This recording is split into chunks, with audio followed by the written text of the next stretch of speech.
लगाण वर्षा सांगक बन्या जल चाषी दुर्दशा को द्विगुणित करिछि। जगतसिंहपुर जिले में व्यापक फसल और पनीपरिबा चाष नष्ट होइछि। बन्या विपन्नक गोरु गाई मिलुनी गोखाद्य।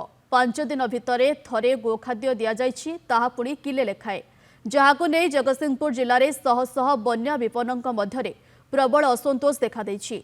मणिजंगा बेहेरा साहि क्षतिग्रस्त चाषी सहित अधिक आलोचना करिसेंती आम जगतसिंहपुर प्रतिनिधि दीप्ति महांती।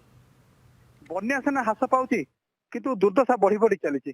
आम अच्छु मणिजंगा पाखे गोपाल से पाखे अच्छु जोटी कि पाखापाखि 5 ରୁ 7 दिन धरी बन्या पानी घरे पशि चाष जमी नष्ट होती, सब पनीपरिया भी उजुड़ी जाइए, जहाँकि से मुंडे हाथ नहीं बसने केमी चलिए। आम पाखे किसी अच्छा जो मैंने चाषी अच्छा से प्रतिक्रिया ना आ गोटे बड़ कथा हूँ कौन से जो रखिंट गोरु गाई रही से थे खाया आउ तो खाया मिलना। गोरु गाई छेली मेढ़ा पनीपरिया ये सब सब तो पनीपरिया गला आउ ये जो गोरु गाई थरे दाना देते मोर हो 17टा गाई बाछुरी ये पंचायत में पचारे भी सी कहे मोर केते गाई बाछुरी थरे जो दाना देते से दाना जन को बोधे 500 पड़ो कि ना से आउ देवे देवे आज पर्यटन ना केने कहते मंत्री कहते सब आभेलेबुल सब आभेलेबुल आउ यही आभेलेबुल आप देखुते कौन आभेलेबुल किसी मिलूनी देना कि गोरु गाई सब उपास होकर आम से आड़ू साड़ू कुटा कटा मागी जाती आनी पकाउछु आमती बंधा खुंटे कौन कर सब रेडी अच्छी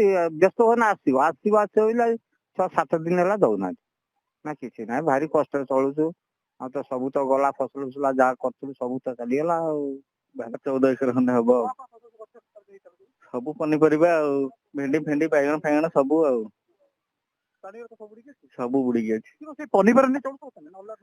पनीपरिया गोरु गाई सुविधा कौन मिली सरकार सब खाया फाया सब मिली कि गोरु किसी दाना फाना ना थे देते जहाँ तो बुड़ी बाड़ी जाइए। शुणी पारे जो मैंने अच्छा ताउदंडा केनाल मणिजा गोपाल से अच्छा से पाखापाखि जो परिवार रही 20-22 खंड परिवार अच्छा से जीविका हूँ जो पनीपरिया करती गोरु गाई जो रखते चेपा क्षीर फीर बिक्री कर परिवार प्रतिपोषण करती पिला छुआ पाठशाला पढ़ती निजर घर खर्च भी करती। से जो बन्या पानी है महानदी जल आसला बर्तमान तलिया अंचल पानी पशिला समस्त घर बुड़ी जाइए पनीपरिया सब नष्ट हो सरकार नवेदन कर यथाशीघ्र से गोखाद्य दि जाऊ पनीपरिया जो क्षतिग्रस्त है साहय सहयोग जोगाई दि जाऊ।